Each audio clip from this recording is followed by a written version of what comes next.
राम से आगे की यात्रा है कृष्ण। राम के बचपन का उल्लेख बहुत छोटा है। गुटवन चलत रे नुतन मंडित मुख दधि लेप किए। तुलसीदास जैसे सरस कवि भी भगवान के बचपन को देखने के लिए तरस गए हैं। मंगल भवन अमंगल हारी द्रबहु सु दशरथ अजर विहार। दशरथ के अजर में, दशरथ के आंगन में विहार करने वाले राम को नमस्कार है। लेकिन आंगन में क्या विहार, क्या क्या किया, इसका ज्यादा वर्णन नहीं है, क्योंकि राम कम आयु में अयोध्या की गुप्तचर सेना के अध्यक्ष बन गए और 15 वर्ष की आयु में तो विश्वामित्र उनको ले ही गए। तो राम ने बचपन नहीं जिया और युवता भी षड्यंत्रों की भेंट चढ़ गई। लेकिन कृष्ण ने बचपन भी बहुत अच्छा जिया और जवानी भी बहुत अच्छी जी, और प्रौढ़ता में तो गीता जैसा नवनीत दिया। जैसे दूध जब जम जाता है, जब उसमें समस्त प्रकार की संजीवनी शक्ति समा जाती है, तब उसके दोहन हो जाने पर जो नवनीत निकलता है। महाभारत का युद्ध वो दोहन करने वाली मटकी थी जो स्वयं मटकी फोड़ने वाले ने ही आयोजित की थी, और उससे जो नवनीत निकला वो गीता जैसा नवनीत निकला, जिसे विश्व भर में आदर दिया जाता है, पढ़ा जाता है।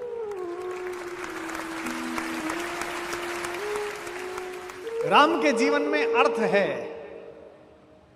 और कृष्ण के जीवन में रस है। इसका मतलब यह नहीं है कि अर्थ नहीं है, रस ही सबसे बड़ा अर्थ है। नृत्य करते समय कई बार नर्तक जब स्थिति को भूल जाए कि वो कहां नाच रहा है, कलाकार जब पेंटिंग बनाता हुआ ये भूल जाए कि कितनी देर से उसने पानी नहीं पिया है, गायक सुर लगाता हुआ जब ये भूल जाए कि वो चौराहे पर है कि एकांत में है, तो उस अनहद सीमा को रस कहा जाता है। भगवान कृष्ण 24 घंटे इस रस की सिद्धा अवस्था में रहते हैं। यह संकल्प और सौंदर्य पैदा होता है कि इस जहर के सबसे बड़े प्रतीक जहरीले काले नाग के फन पर चढ़कर भी आप बांसुरी बजाकर डांस कर सकते हैं, नृत्य कर सकते हैं। तभी से तो अन्यथा तो एक सांप दिख जाए तो सारी इंद्रियां और चेतनाएं सजग हो जाती हैं। गाड़ी चलाते समय अचानक सामने से ट्रक मोड़ काट दे तो नाभि के पास सारी चेतना आके केंद्रित हो जाती है। कितने भी बड़े आप रईस हों, हाथ से खाना खाते खाते या पानी पीते पीते कांच का गिलास टूट जाए, गिर जाए, तो एकदम आप छटपटा जाते हैं कि क्या हो गया, जबकि उस गिलास का कोई मूल्य भी नहीं है, 10-20 रुपए हैं। आपत्ति के आते ही सजग हो जाने का कार्य अर्थ कराता है, और आपत्ति संपत्ति अनापत्ति के बीच सजग रहकर बांसुरी बजाने का काम करने वाला कन्हैया कहलाता है, सिद्ध कहलाता है। अब आप कहेंगे कि इतना ही सिद्ध है आपका कृष्ण, तो रोता क्यों है, मां से पिटता क्यों है, गालियां क्यों खाता है, कुटिलता से, मनहर कुटिलता से मुस्कुराता कैसे है, जब दुर्योधन से कहता है कि हाँ हाँ बांध। ये जगत के रस में स्वयं को निष्णात रखने के लिए, लगाए रखने के लिए एक रज्जू है, एक रस्सी है। आत्महत्या की कगार पर गए हुए हर व्यक्ति के मन में जो एक बात कॉमन आई है, जिसकी मनोवैज्ञानिकों ने अध्ययन किया है, वो ये कि पृथ्वी पर जुड़े रहने का उसके कारण समाप्त हो गए हैं। कि अपने बच्चों में, अपने बुजुर्गों में जीवन का एक रस जरूर छोड़ें। कलयुग में जिनमें संतत्व उतरा है, जिनके माध्यम से विश्व ने शांति पाई है, जिनको देखने मात्र से मोक्ष का अनुभव हुआ है, जिनके माथे पर हाथ रखने से नरेंद्र विवेकानंद बन जाता था, वे रामकृष्ण परमहंस भोजन के बहुत शौकीन थे। उन्हें भोजन का बड़ा रस था। ये चटनी में नमक कम है, इसमें थोड़ा जीरा और डालती। मां उनकी पत्नी जो थी वे भी बड़ी विदुषी थी। कलकत्ते के काली मंदिर के मुख्य पुजारी थे रामकृष्ण परमहंस, आप जानते हैं, और काली से बात करते थे, संवाद करते थे, सब जानते हैं। लेकिन खाना खाते समय बहुत टीका टिप्पणी करते थे। इसमें तुमने घी कम डाला, अगली बार से बनाओ तो इसे पहले थोड़ी देर सेकना। एक दिन गुस्से में उनकी पत्नी ने कहा, इतने बड़े विद्वान हो, दुनिया भर के लोग तुमसे प्रवचन सुनने आते हैं। नरेंद्र जैसे बच्चे तुम्हारा आशीर्वाद लेके विवेकानंद बन गए, और तुम ये 24 घंटे ये इस शौक में लगे रहते हो कि इसमें स्वाद था और ये बनाओ। तो उनका मुख थोड़ा म्लान हो गया। रात्रि में शयन के समय उन्होंने अपनी पत्नी और मां से कहा, जो हमारी मां है, उन्होंने कहा कि तू जानती है, इस पृथ्वी में बने रहने का मेरा एकमात्र रस भोजन है, और मैं तुझे एक बात बता रहा हूं, जिस दिन मुझे भोजन में रस आना बंद हो जाए उसके एक हफ्ते बाद मैं पृथ्वी छोड़ दूंगा। और ऐसा ही हुआ। एक दिन उन्होंने खाना खाया, उनके बाद मां ने खाना खाया। मां ने कहा, आप अजीब आदमी हैं, इस सब्जी में मैं नमक डालना भूल गई, आपने बताया ही नहीं। उन्होंने कहा, मुझे तो पता ही नहीं चला। मां ने तुरंत तार भेज के नरेंद्र को बुलवाया कि तुम्हारे गुरुदेव के समय पृथ्वी पर कम रह गया है। और छठे दिन बाद रामकृष्ण परमहंस ने स्वामी विवेकानंद की गोद में शरीर छोड़ दिया, प्राण छोड़ दिया। जीवन का रस बनाए रखने के लिए एक रज्जू डालनी जरूरी है। राम से ही यात्रा कल से चल रही है। राम के दुख ने विश्व को बांधा है। राम के कष्ट ने दुनिया को एक साथ बांध दिया है। वनवास के लिए निकला है वो सुदर्शन युवक, तो पूरा विश्व रोया है। तापस वेश विशेष उदासी, 14 बरस राम वनवासी। हमारे उत्तर प्रदेश में गांव में गीत गाया जाता है, कौन नरेशवा के देशवा उजरी गए लिए। ये कौन सा राजा है जिसने अपना घर बर्बाद करके इतने प्यारे बच्चों को जंगल भेज दिया है। महिलाएं बात कर रही हैं। अब पंक्ति आती है कृष्ण पर और राम पर, राम के दुख ने विश्व को बांधा है और कन्हैया के आनंद ने विश्व को बांधा है। यह अंतर है, क्योंकि अंतिम यात्रा तो आनंद की ही है। कल भी मैंने बताया था, भगवान का नाम क्या है? भगवान का नाम है सच्चिदानंद। आनंद तो अपराधियों को भी आता है, आनंद तो महिलाओं को, घरेलू हिंसा का शिकार करने वाले पुरुषों को भी आता है, आनंद तो गली के कुत्ते को उसके दिवाली के दिन उसकी पूंछ में पटाखे बांधकर उसे कष्ट पहुंचाने वाले लंपट और नालायक बच्चों को भी आता है। आनंद तो अपने मां बाप के सामने अनर्गल बहस करके उनका अपमान करने वाली नालायक संतान को भी आता है। आनंद तो विश्व में इतनी बड़ी जनसंख्या का कत्लेआम करने वाले हिटलर को भी आता था। लेकिन वो दुखांतिक आनंद था। एक आनंद होता है कि आपके पहुंचने से लोग प्रसन्न हो जाएं। मैं आज इस छोटे ठाकुर से ये कहता हूं कि अपने बड़े भाई बड़े ठाकुर से बात करके मुझे सिर्फ इतना साहस प्रदान करे, मुझे इतनी आयु प्रदान करे, मुझे इतनी चेतना प्रदान करे कि वाम पथ पर जाती हुई एक पूरी पीढ़ी को मैं राम पथ तक ला सकूं। इतना काम हो जाए तो अच्छा है। यह जो सच्चिदानंद है, ये जो सत्य के कारण आनंद है, इस हॉल में बैठे हुए लोगों आज रात को जाकर सोचना, तुम अच्छा जी रहे हो या बुरा जी रहे हो, इसकी एक पहचान है। क्या तुम्हारे होने से आसपास सुंदरता पैदा होती है या भय पैदा होता है? अगर तुम्हारे होने से तुम्हारे घर में, तुम्हारे परिवार में, तुम्हारे व्यापार में, तुम्हारे शहर में भय पैदा होता है, दुख पैदा होता है, तो तुम निरर्थक जी रहे हो। और अगर तुम्हारे पहुंचने मात्र से गली के लोग, मोहल्ले के लोग, श्याम समिति के लोग प्रसन्न हो जाते हैं, तो सोचो कि तुम आनंद के साथ जी रहे हो, सच्चिदानंद के साथ जी रहे हो। और कोई ईश्वर नहीं, और कोई ईश्वर की संभावना नहीं है, संकल्पना नहीं है, केवल यही संकल्पना है। आपके होने मात्र से जगती में प्रसन्नता का व्यवहार होना चाहिए। आप कुछ लोगों को देखिए, उनका चेहरा कितना प्रसन्नता से भरा हुआ होता है। आपको वो एयरपोर्ट पे मिलते हैं, आपको वो ट्रेन में मिलते हैं, आपको गली में मिलते हैं, वो कितने प्रसन्न मिलते हैं। ऐसा लगता है कि परमात्मा ने आज इनको कोई बड़ी उपलब्धि दिला दी है, जबकि ऐसा कुछ हुआ नहीं है। और कुछ लोगों को देखिए, उनका चेहरा ही ऐसा है कि वो पुण्यतिथि के दिन पैदा हुए हैं, वो कष्ट में ही रहते हैं। तो यह जो आनंद में रहने की सतत प्रक्रिया है, यह आपके अंदर का कृष्ण तत्व है। संकल्प इस परिसर में लेके जाइए कि आज के बाद आपके होने के कारण आपका समाज, आपका जिला, आपका शहर दुख नहीं, केवल और केवल आनंद अनुभव करेगा। तब आनंद है, क्योंकि आपका जो दुख है, आप मुझसे कहेंगे जी मुझे तो खुद ही बहुत दुख है, मेरे तो व्यापार में घाटा हो गया, मेरा तो प्रमोशन नहीं हुआ, मेरे तो पैर में चोट लग गई। आप बहुत सारी बातें करेंगे, लेकिन नहीं, जितना दुख तुम्हें है, सामने वाले का उसका 1/10 दुख कम करके देखो, तुम्हारा 2 गुना सुख उत्पन्न होगा। बहुत सारे लोग केवल कांटे बिछाने के काम में लगे रहते हैं, उन्हें सुख का पता ही नहीं है कि कांटा निकालने का क्या सुख है।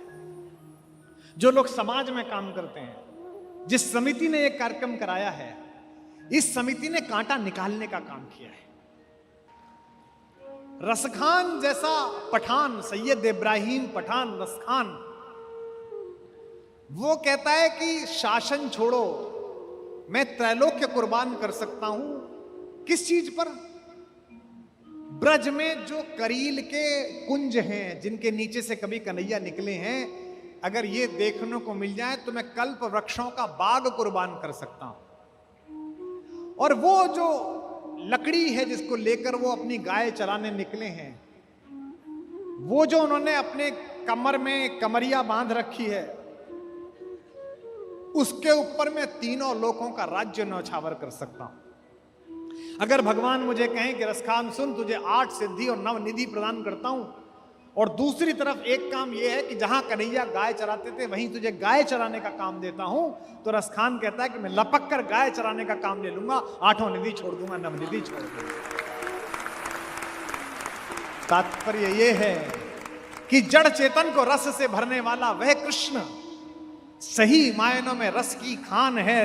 रसखान का वही प्रिय हो सकता है कवि का, जो पूरी दुनिया से असंपृक्त, जिस पर काम भी असर नहीं करता, उस शंकर को भी रास में जो आमंत्रित करके नचा दे, उसका नाम कन्हैया है, उसका नाम कन्हैया।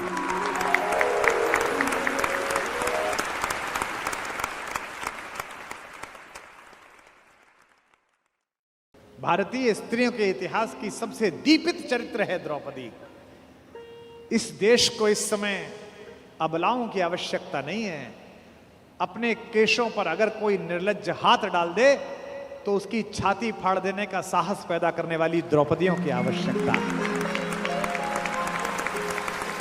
सोच के देखिए कि रुक्मिणी और राधा जब मिली होंगी तो कैसा दृश्य होगा। एक ने बालक कन्हैया को देखा है और एक ने राजनीतिज्ञ कृष्ण को देखा है। एक ने मनमोहक बातों में इस विश्व को फंसा लेने वाले एक नायक को देखा है, और दूसरे ने अपने हाथ पर चक्र धारण करके इस पूरे विश्व को अनुशासन में ले आने वाले शासक को देखा है, महायोद्धा को देखा है। कृष्ण राधा के बचपन के दोस्त थे, प्रेमी थे, लेकिन दुर्भाग्य था कि राधा ने उन्हें विश्व की महाशक्ति रचते हुए नहीं देखा।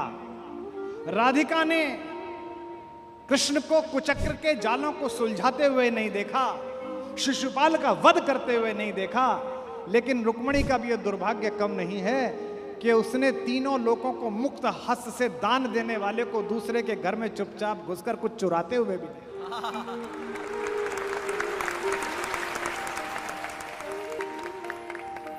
पहले ही दिन राधा से प्रेम का जो प्रदर्शन प्रभु ने किया है,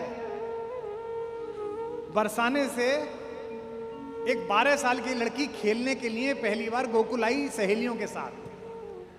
इसे कहते हैं लव एट फर्स्ट साइट। पहली बार कृष्ण ने राधा को देखा, पहली बार। और राधा भी राधा ही है, कन्हैया कन्हैया है तो राधा भी तो राधा ही है।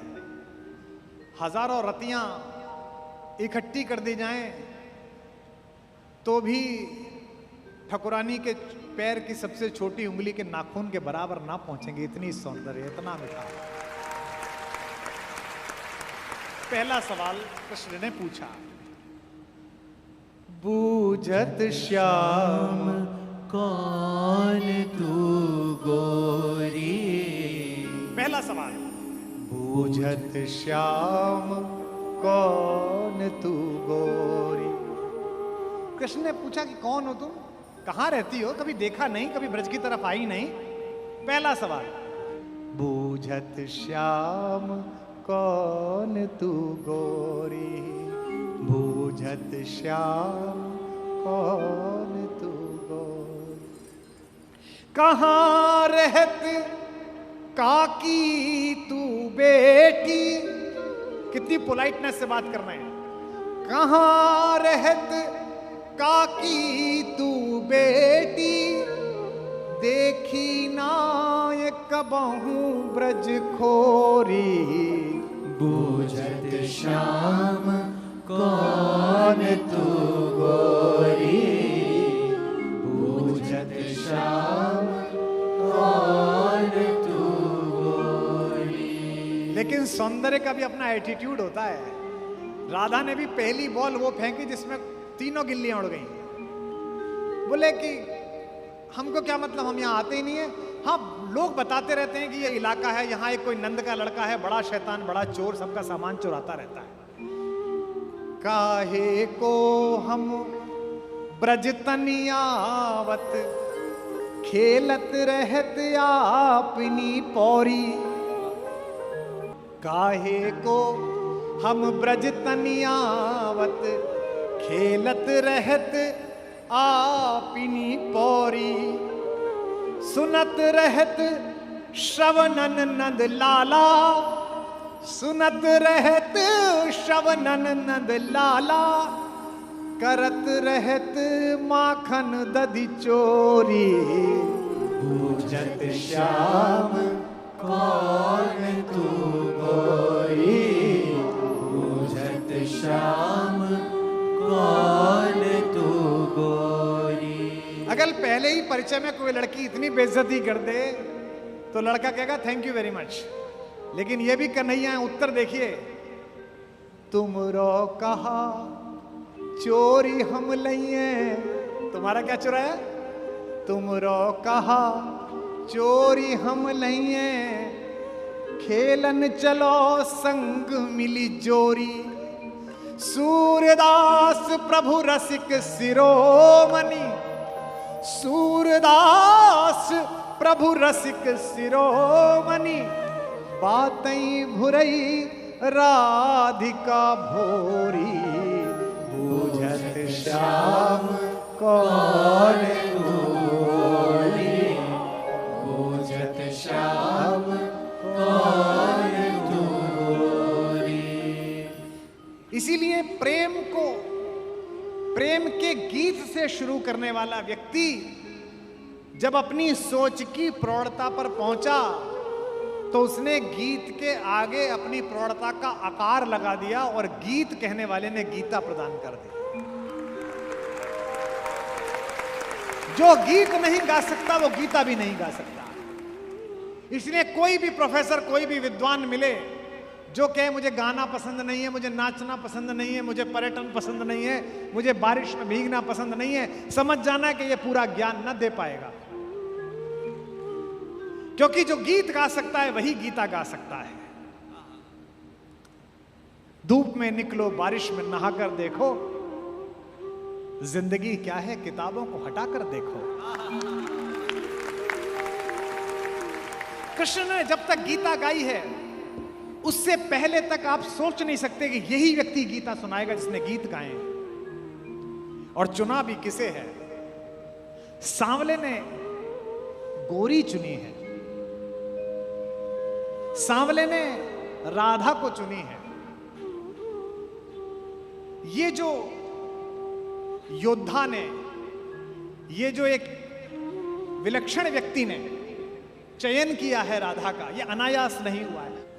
इस पृथ्वी पर जब जब प्रेम जवान होगा, इस पृथ्वी पर जब तक जवानी को देखकर बसंत में बहार आएगी, जब जब बादल काले और सफेद होकर कृष्ण और राधा की कुटिया के ऊपर, महल के ऊपर मंडराएंगे, तब तक मुझे इस बात की प्रसन्नता होगी कि जैसा मेरे पास कान्हा है वैसी ही सुंदर मेरे पास राधा है, वैसा ही प्रेम से भरी हुई है। हमारे यहाँ एक कवि हुआ है ब्रज में, ठाकुर, एक ठाकुर नाम का कवि हुआ है। उसने लिखा है कि बरसात में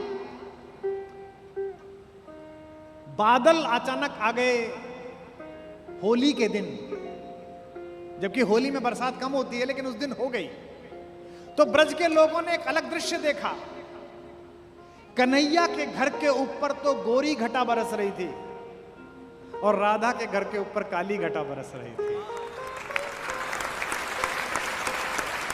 अपने अपने निज गेहन में, अपने अपने घर में अपने अपने निज गेहन में चढ़े दो स्नेह की नाव पेरी, चढ़े दो स्नेह की नाव पेरी, चढ़े दो स्नेह की नाव पेरी। अंगनान में भीजत प्रेम भरे, समझो बलि में बलि जाम पेरी, समयो लखी में बलि जाम पेरी, समयो लखी में बलि जाम पेरी। कहे ठाकुर दो उनकी रुचि से, रंग द्वय उमड़े दो ठाम पेरी, रंग द्वय उमड़े दो ठाम पेरी। सखी कारी घटा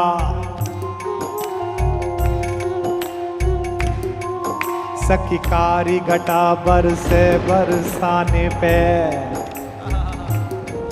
सखी कारी घटा बरसे बरसाने पे, गोरी घटा नंद गाँव पेरी, सखी गोरी घटा नंद गाँव पेरी, सखी गोरी घटा नंद गाँव पेरी, सखी गोरी घटा नंद गाँव पेरी, सखी गोरी घटा नंद गाँव पेरी। इसलिए कृष्ण की कथा का प्रतीक शास्त्र समझाने के लिए बैठा हूं। जितना मुझे समझ में आया, मेरी रुचि कन्हैया के माखन चुराने में, चीर चुराने में, मटकी फोड़ देने में उतनी है जितनी होनी चाहिए।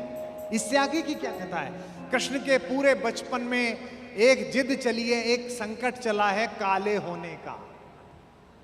ये पश्चिम हमको सिखा रहा है। 1990 तक जो दक्षिणी अफ्रीका के ऊपर राज्य करता था, ये कह के कि ये काले हैं और हम गोरे हैं, ये पश्चिम हमको सिखा रहा है, जिसने कालों को वोट डालने का अधिकार नहीं दिया था इस शताब्दी में।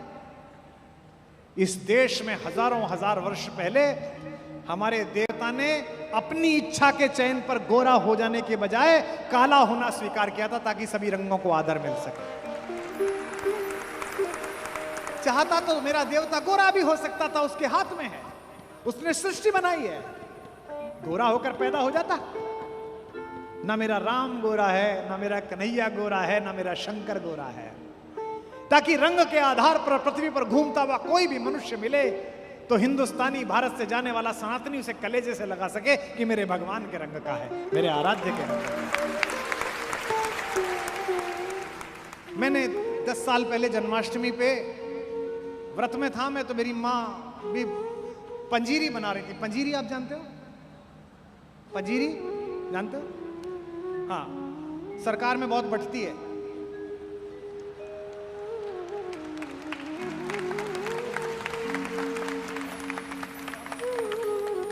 हमारे यहाँ तो एक ही बार जन्माष्टमी पर कटती है, सरकार में 365 दिन बंटती है। तो मेरी माँ पंजीरी बना रही थी, वो थाली में डाल के, और फिर जब वो टाइट हो जाती है थोड़ी सी, तो उसको काटना। तो मैं भी वहीं बैठा हुआ था, उनसे बतरस कर रहा था। मुझसे बोली कि ये, मैंने कहा चखा तो दो। तो उन्होंने वो जो जिस चाकू से काट रही थी, तो मेरी तरफ इशारा कर, जो दूर हटा हाथ, जब व्रत खुलेगा तब मिलेगी, पहले भोग चढ़ेगा।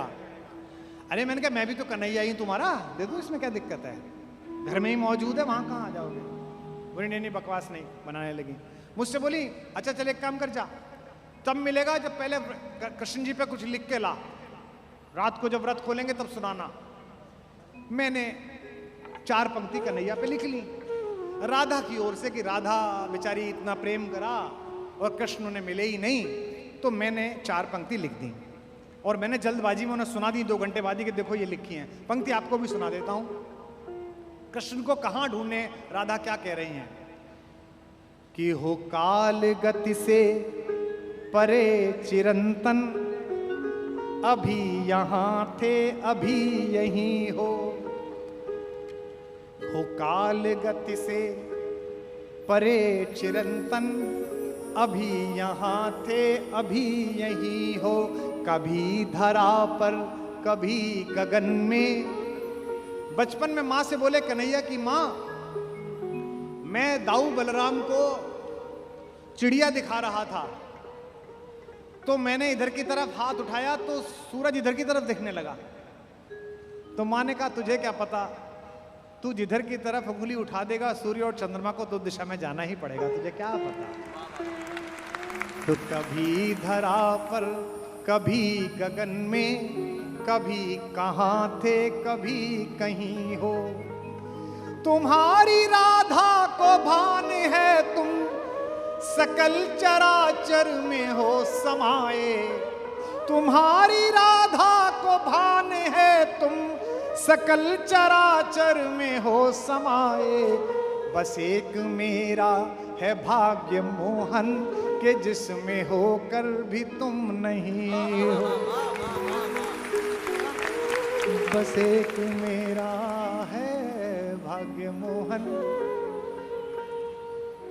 मैंने कहा एक कविता सुन लो राधा की ओर से। बोली अरे अच्छा भैया, मैं गांव जाती हूँ, खेत पे जाती हूँ, हमारे वहाँ खेत पर हमारे पुरखे रखे हुए हैं, उनको जल चढ़ाने। तो ट्रैक्टर चलाते हुए बच्चे आ जाते हैं कि अम्मा ये मोबाइल में भैया की प्रेम की कविता है, तू इतना ही प्रेम सीखा कि राधा को कृष्ण नहीं मिले। अरे वाह रे मेरे कवि। और कह के अम्मा किचन में चली गई। मुझे लगा कि अम्मा मुझ पे टोंट मार के गई कि राधा को कृष्ण नहीं मिले।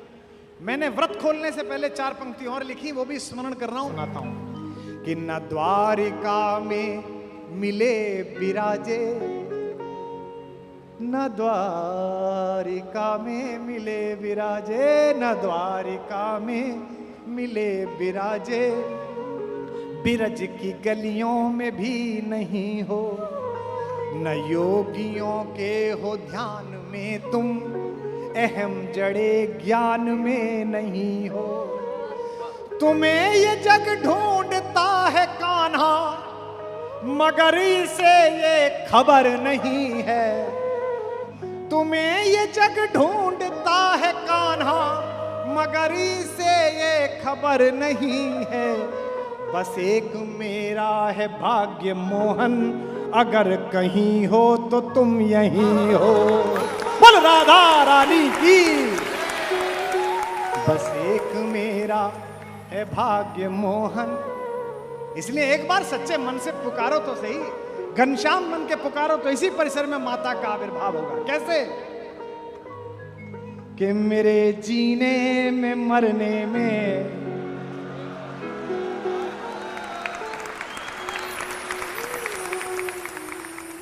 तुम्हारा नाम आएगा। मैं सांसें रोक लूं फिर भी यही इल्जाम आएगा। हर एक धड़कन में जब तुम हो तो फिर अपराध क्या मेरा। अगर राधा पुकारेगी तो फिर घनश्याम आएगा। अगर राधा पुकारेगी तो फिर घनश्याम आएगा। अगर राधा पुकारेगी तो फिर घनश्याम आएगा। और ये मैं कहाँ कह रहा हूँ, ये मैं मेवाड़ में कह रहा हूँ। कोई और जगह होती तो होता लोगों को झूठ लगता है। इस मेवाड़ में तो नई नई विवाह होकर आई मेड़ता की एक राजकुमारी ने अपने कक्ष का पट बंद करके विवाह की पहली रात कृष्ण से बात करी तो बाहर ननद को पता चला कि कुंवर तुम्हारी पत्नी तो किसी पुरुष से बात कर रही है, अंदर से किसी पुरुष की आवाज आ रही है। मैं उस मां मीरा के मेवाड़ में बोल रहा हूं। ये कम बड़ी बात है यहां बोलना। ये कभी कृष्ण बनकर अनुभव करो, ये कभी राधा बनकर अनुभव करो। कन्हैया ने भी नहीं सिर्फ कन्हैया बनकर अनुभव किया, राधा बनकर अनुभव कम किया। इसीलिए माता के प्रति जो प्रेम है, हम बेटों का जो लाड़ है, उतना कन्हैया से नहीं है, उनसे हम शिकायत कर देते हैं।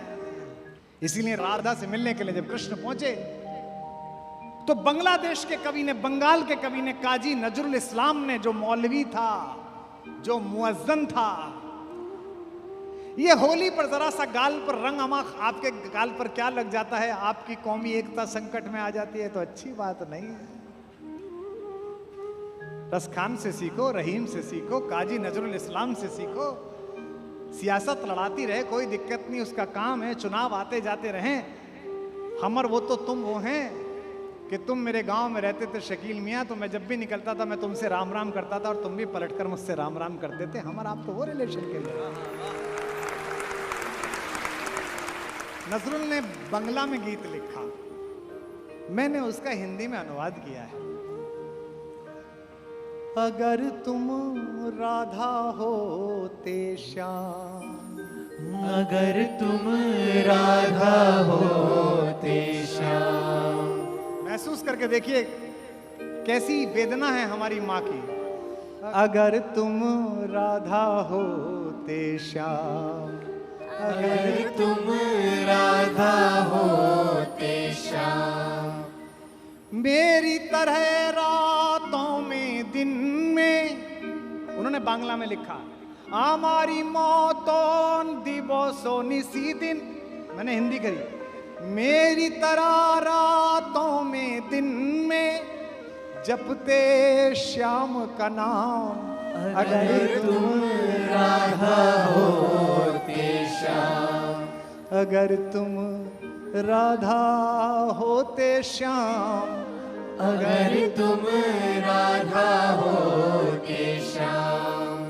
बन फूलों की माल निराली, जो पहने घूम रहे हो, बन फूलों की माल निराली, बन जाती तब नागन काली।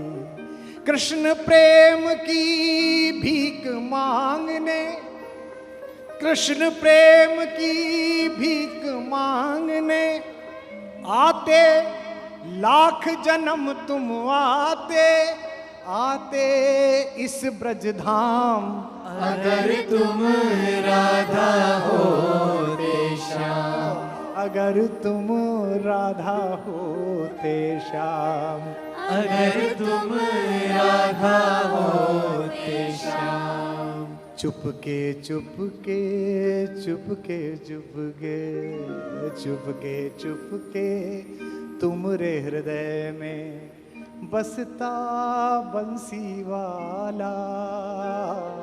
चुपके चुपके तुमरे हृदय में बसता बंसी वाला।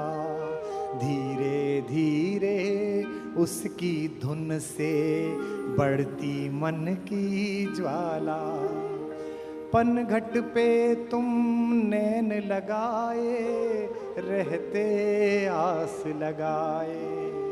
कारे के संग प्रीत लगाकर, कारे के संग प्रीत लगाकर हो जाते बदनाम। अगर तुम राधा होते श्याम।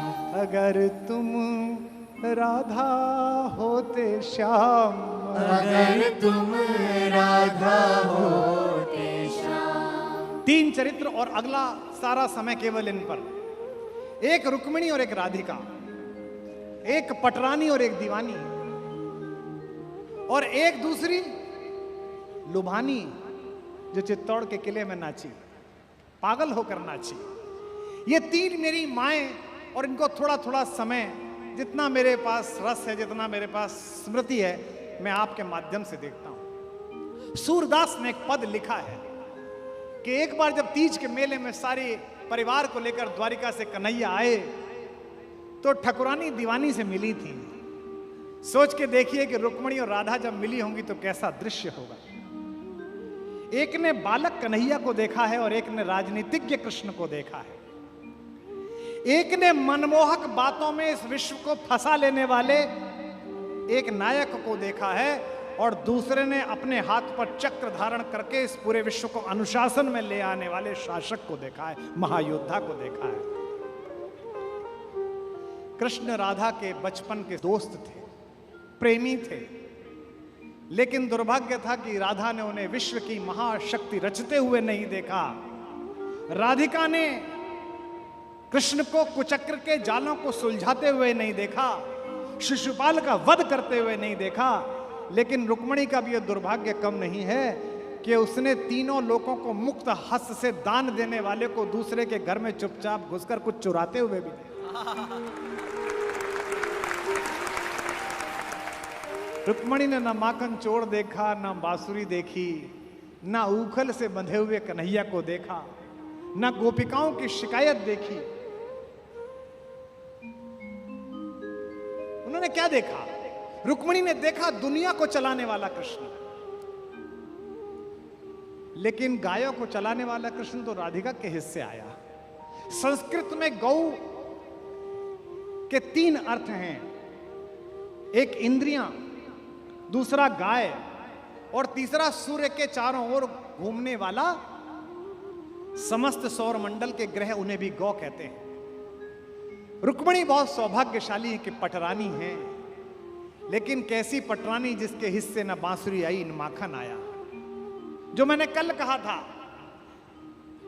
कि कृष्ण ने जाते हुए कुरुक्षेत्र की तरफ अर्जुन से कहा, अरे तू निपट मूर्ख रहा मेरे मित्र, सारी सेना तो ले गया दुर्योधन, तू अकेला मुझे ले चला, माखन ले गया, तू छाछ लेकर जा रहा है।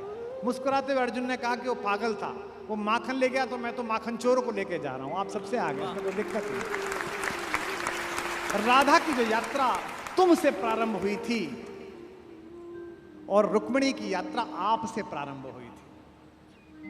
मैं सबसे पहले आपको राधा और रुक्मिणी के संदर्भ में कुछ पंक्तियां सुनाता हूं, और यह भी मेरे हृदय के एक बिछड़े हुए टुकड़े का सृजन है, जिसे ईश्वर ने आयु कम दी लेकिन यश बहुत दिया। देवल ने राधा पर जो लिखा वो मैंने फिर न सुना। उसने राधा और रुक्मिणी के बीच के संवाद को भी लिखा। मैं पहला राधा रानी पर छंद सुना रहा हूं कि राधा ने त्याग का पंथ बुहारा तो पंथ पे फूल बिछा गया कान्हा, तो पंथ पे फूल बिछा गया कान्हा, तो पंथ पे फूल बिछा गया कान्हा। राधा ने प्रेम की आन निभाई तो आन का मान बढ़ा गया कान्हा, तो आन का मान बढ़ा गया कान्हा, तो आन का मान बढ़ा गया कान्हा। कान्हा के तेज को भा गई राधा तो राधा के रूप को भा गया कान्हा, राधा के रूप को भा गया कान्हा, तो राधा के रूप को भा गया कान्हा। कान्हा को कान्हा बना गई राधा, कान्हा को कान्हा बना गई राधा तो राधा को राधा बना गया कान्हा, तो राधा को राधा बना गया कान्हा, तो राधा को राधा बना गया कान्हा, तो राधा को राधा बना गया कान्हा, तो राधा को राधा बना गया कान्हा। अब राधा पर सुनिए। गोपियां गोकुल में थी अनेक परंतु गोपाल को भा गई राधा, परंतु गोपाल को भा गई राधा, परंतु गोपाल को भा गई राधा। बांध के पाश में,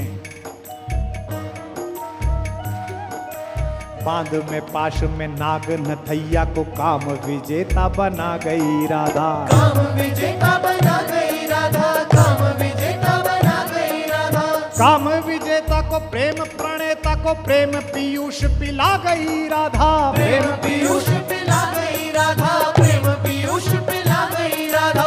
विश्व को नाच नचाता है जो, विश्व को नाच नचाता है जो उस श्याम को नाच नचा गई राधा, उस श्याम को नाच नचा गई राधा, श्याम को नाच नचा गई राधा, श्याम को नाच नचा गई राधा, श्याम को नाच नचा गई राधा। लोगों ने बड़े बड़े ध्यान किए, लोगों ने बड़ी बड़ी तपस्याएं की, लोग बैठे रहे, ग्रंथ पढ़ते रहे, गीता पढ़ते रहे, उनको नहीं मिली, और नाचते नाचते किसे मिला? कान्हा। त्यागियों में अनुरागियों में बड़ भागी थी, नाम लिखा गई राधा, बड़े भागी थी, नाम लिखा गई राधा, भागी थी, नाम लिखा गई राधा। रंग में कान्हा के ऐसी रंगी रंग, कान्हा के रंग नहा गई राधा, रंग रंगा गई राधा, कान्हा के रंग रंगा गई राधा। प्रेम है भक्ति से भी बढ़कर यह बात सभी को सिखा गई राधा, बात सभी को सिखा गई राधा, बात सभी को सिखा गई राधा। संत महंत तो ध्याया किए और माखन चोर को भा गई राधा, माखन चोर को भा गई राधा, माखन चोर को भा गई राधा, माखन चोर को भा गई राधा, माखन चोर को भा गई राधा। अच्छा, अपने अपने श्याम किया था तो समिति वालों जब ये मंच बनाया तो भैया मंच बनाया था तो जब कन्हैया का विग्रह लगाने की सोची थी तो समिति के किसी आदमी ने नहीं सोची कि इनके साथ माता रुक्मिणी को खड़ा कर दे, और लोग फिर भी कहते हैं कि राधा को कन्हैया नहीं मिले।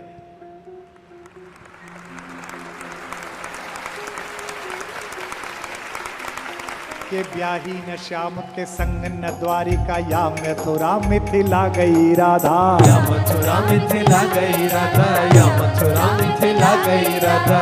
ब्याही न श्याम के संग न द्वारिका, या मथुरा मिथिला गई राधा, या मथुरा मिथिला गई राधा, या मथुरा मिथिला गई राधा। पाई न रुक्मणी साधन वैभव,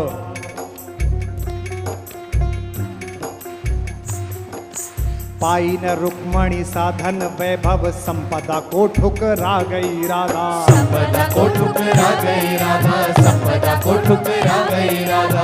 किंतु उपाधियों मान गोपाल में रानियों से बढ़ पा गई राधा। रानियों से बढ़ पा गई राधा, रानियों से बढ़ पा गई राधा। ज्ञानी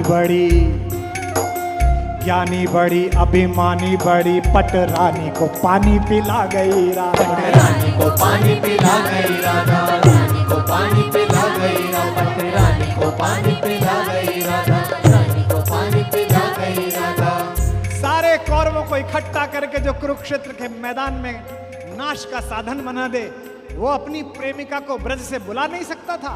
उसने क्या कहा नहीं होगा, उसने क्या भेजा नहीं होगा उद्धव जैसे हरकारों को कि जाके एक बार राधा से कह के आओ कि अब तो द्वारिकाधीश ने महल बनवा लिया है महारानी, आओ यहाँ रहो रुक्मिणी के साथ, अपनी बहन के साथ।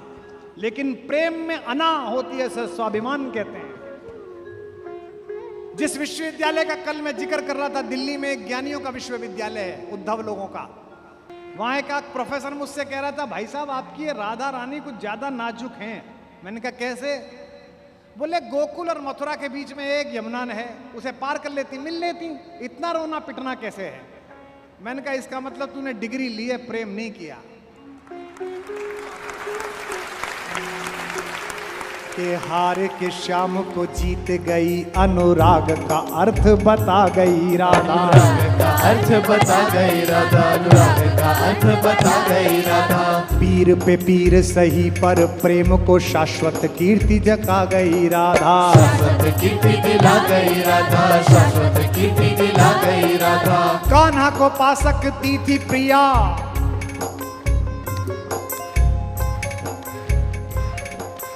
कान्हा को पा सकती थी प्रिया, पर प्रीत की रीत निभा गई राधा। प्रीत की रीत निभा गई राधा, प्रीत की रीत निभा गई राधा। कृष्ण ने लाख कहा, कृष्ण ने लाख कहा, पर संग में ना गई तो फिर ना गई राधा। ना गई तो फिर ना गई राधा, ना गई तो फिर ना गई राधा, ना गई तो फिर ना गई राधा, ना गई तो फिर ना गई। बोल राधा रानी की।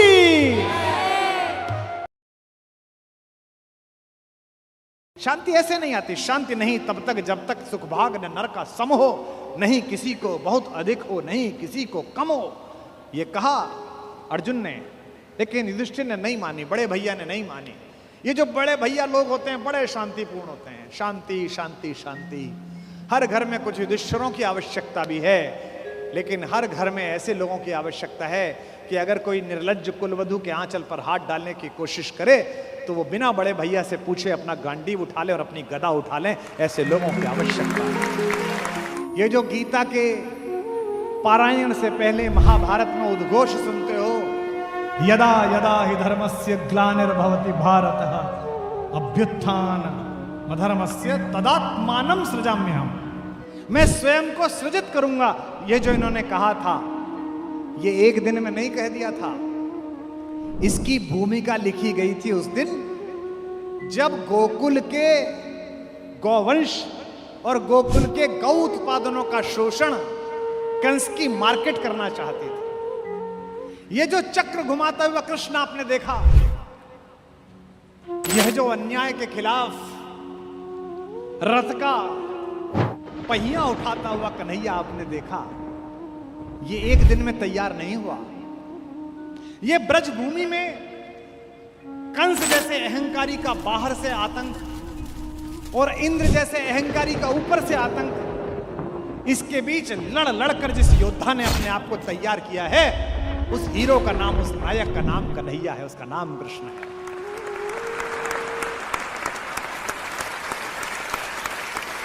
मैंने अपनी मां से एक भजन सुना, बचपन में ऐसे भजन को सुनता था मैं, मुझे लगता था इसमें क्या खास है, बस मां प्रसन्न है इसलिए गा रही हैं। कन्हैया ने अकेली जाती हुई एक गोपिका को घेर लिया। वो दूध लेकर मथुरा जा रही थी। इसे सामान्य व्यवहार में कहें तो यह खराब बात है, और उससे कहा दूध वापस, और नहीं करेगी तो ये रही गुलेल, अभी मारूंगा मटकी फूट जाएगी। आज की डेट में अगर कोई भीलवाड़ा में लड़का ऐसा करे कि अकेली जाती हुई लड़की को घेर ले, तो आईपीसी की धारा लग जाएगी। अब इससे अर्थ क्या निकलेगा? जब मैंने कृष्ण पर बोलने का संकल्प करा तो मेरी मां ने कहा, ए लाला, ये जो तू कथा करेगा इसमें ये वाला भजन भी सुनाइयो। मैंने कहा ठीक है सुनाऊंगा। बोली मैं टीवी पे सुनूंगी। मैंने कहा ठीक है सुनना। अब वो सुनना ही होगी। अब मेरी टीम ने मुझे कहा सर इस भजन का क्या करेंगे, इसमें तो कोई अर्थ ही नहीं है। मैंने कहा नहीं, आपकी दृष्टि नहीं है अर्थ निकालने की, इसमें अर्थ है। अकेली गोपिका घेर ली और उससे कहा कि ये दूध तुझे ले जाने नहीं दूंगा, ये मक्खन तुझे ले जाने नहीं दूंगा। मतलब क्या है इस बात का? और अपने भाई अपने दोस्त बुला लिए और मक्खन वापस छीन लिया। पूरी दुनिया में यही लड़ाई चल रही है। प्राकृतिक संसाधन जिनके हैं, पहला अधिकार उनका है। सबसे पहला दूध गोकुल के बच्चों को मिलेगा, किसी अहंकारी कंस और उसके दरबारियों को नहीं मिलेगा। यह घोषणा है।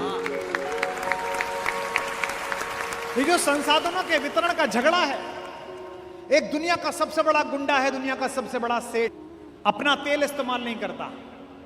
तेल कहां से लेता है? मिडिल ईस्ट से। दुनिया का 17% तेल उसकी जमीन के नीचे है, एक बूंद तेल नहीं निकाला है। पाइप डाल लिया है, रिफाइनरी बना ली है, यूज नहीं करता। तेल किसका ले रहा है? दूसरे देशों का, ताकि इनका पहले खत्म हो जाए। मरे तो ये मरे, मैं जिंदा बचूं। लकड़ी किससे लेता है? ब्राजील से। पानी किसका इस्तेमाल करता है? कनाडा का। कूड़ा कहां फेंक के आता है? सोमालिया में। और विश्व को बताता है कि शांति कैसे फैलेगी। मैं दिल्ली से रोज आता हूं तो रोज हंसता हूं। दिल्ली से आप कभी एयरपोर्ट की तरफ आइए, न्याय और अहिंसा पथ के कोने पे एम्बेसी है। इन दो रास्तों के कॉर्नर पे बनी हुई है, जिन दो रास्तों से उनका कोई मतलब ही नहीं है। अपनी दुकानदारी चलाने के लिए एक यूनाइटेड स्टेट बना रखा है। जब ये गुंडाई करता है तो यूनाइटेड स्टेट कहता है रात आवाज नहीं आ रही भाई साहब। होता ना जिनको उधार आप दे दो, उनसे बोलो यार वो 20,000 रुपए दिया था, हेलो हेलो भाई साहब नेटवर्क नहीं है। और हम जैसे देश हमसे हमारे कश्मीर के बारे में ज्ञान देता है वहां से कि जनमत करा लो, ये करा लो। है अमन के वास्ते जग में बना UNO। USA की यू है इसमें, बाकी सबकी नो ही नो।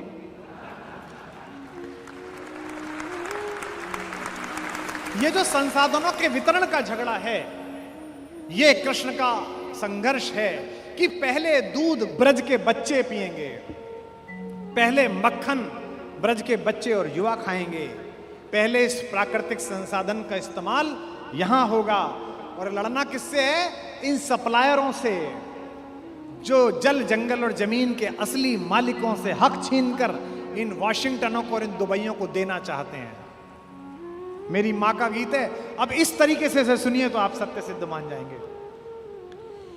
इकली घेरी वन में आई शाम तन कैसे ठानी रे। इकली घेरी वन में आई शाम तन कैसे ठानी रे। इकली घेरी वन में आय शाम तन कैसी ठानी रे। इकली घेरी वन में आई शाम तन कैसी ठानी रे। शाम तन कैसी ठानी रे, शाम तन कैसी ठानी रे। इकली घेरी वन में आई शाम तन कैसी ठानी रे। श्याम मोहे वृंदावन जानो, श्याम मोहे वृंदावन जानो। श्याम मोहे वृंदावन जानो। श्याम मोहे वृंदावन जानो। लौट के बरसाने आनो, लौट के बरसाने आनो। मेरी कर जोरे की मानो, मेरी कर जोरे की मानो। जो है जाए मोई देर लड़ेंगी सास जिठानी रे। इकली घेरी वन में आए शाम तन कैसी ठानी रे। शाम तन कैसी ठानी रे, शाम तन कैसी ठानी रे। इकली घेरी वन में आए शाम तन कैसी ठानी रे।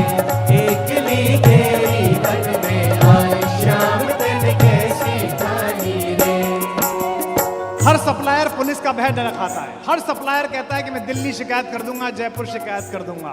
कंस राजा से करूं गुहार, कंस राजा से करूं गुहार, बांध के तो ये लगावे मार, तेरी ठकुराई दे निकार, तेरी ठकुराई दे निकार। जुल्म करे ना डरे तके तू नार बिरानी रे, इकली घेरी वन में आए, शाम तन कैसी ठानी रे, शाम तन कैसी ठानी रे, शाम तन कैसी ठानी रे, इकली घेरी वन में आए, शाम तन कैसी ठानी रे, इकली घेरी वन में आए, शाम तन कैसी ठानी रे। अब जवाब सुनना हमारे ठाकुर का।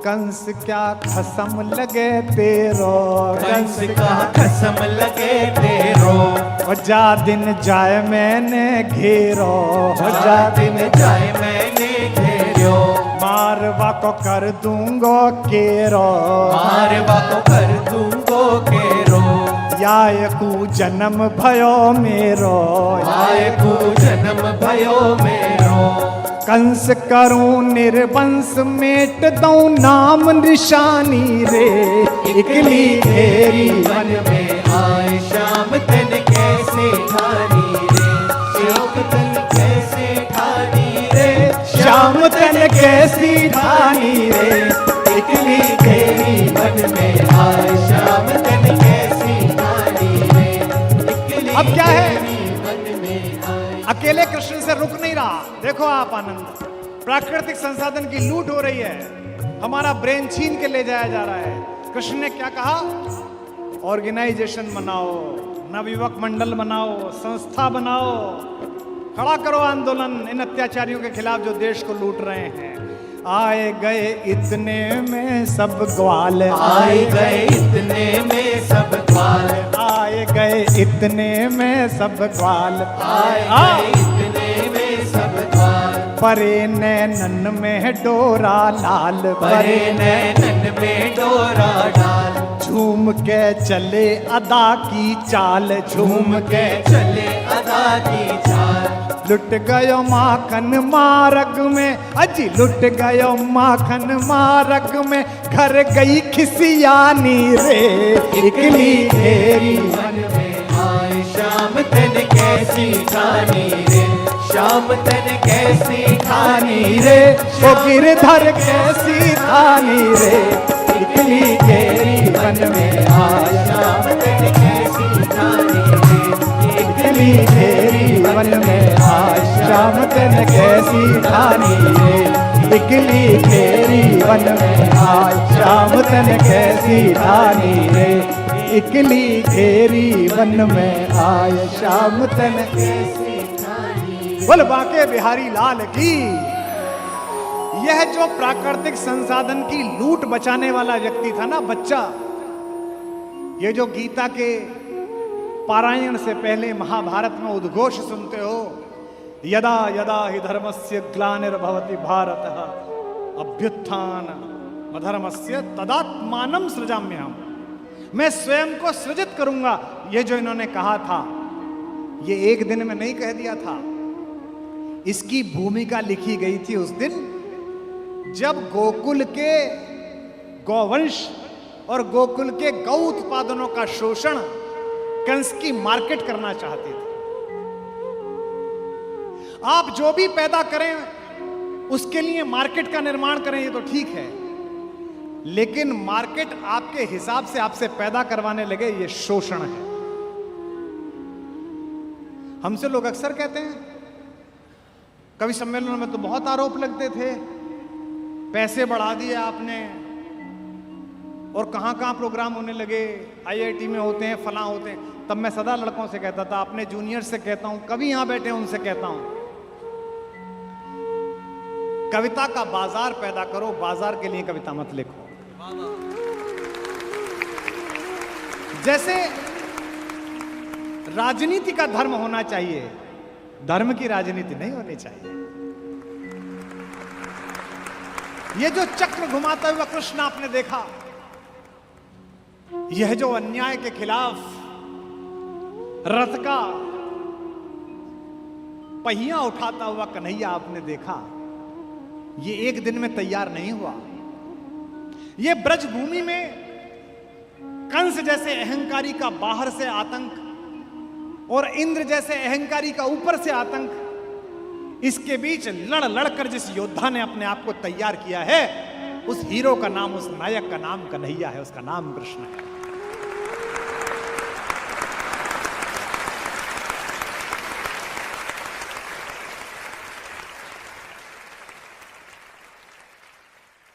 राम के जीवन में अर्थ है और कृष्ण के जीवन में रस है। इसका मतलब यह नहीं है कि अर्थ नहीं है, रस ही सबसे बड़ा अर्थ है। नृत्य करते समय कई बार नर्तक जब स्थिति को भूल जाए कि वो कहां नाच रहा है, कलाकार जब पेंटिंग बनाता हुआ ये भूल जाए कि कितनी देर से उसने पानी नहीं पिया है, गायक सुर लगाता हुआ जब ये भूल जाए कि वो चौराहे पर है कि एकांत में है, तो उस अनहद सीमा को रस कहा जाता है।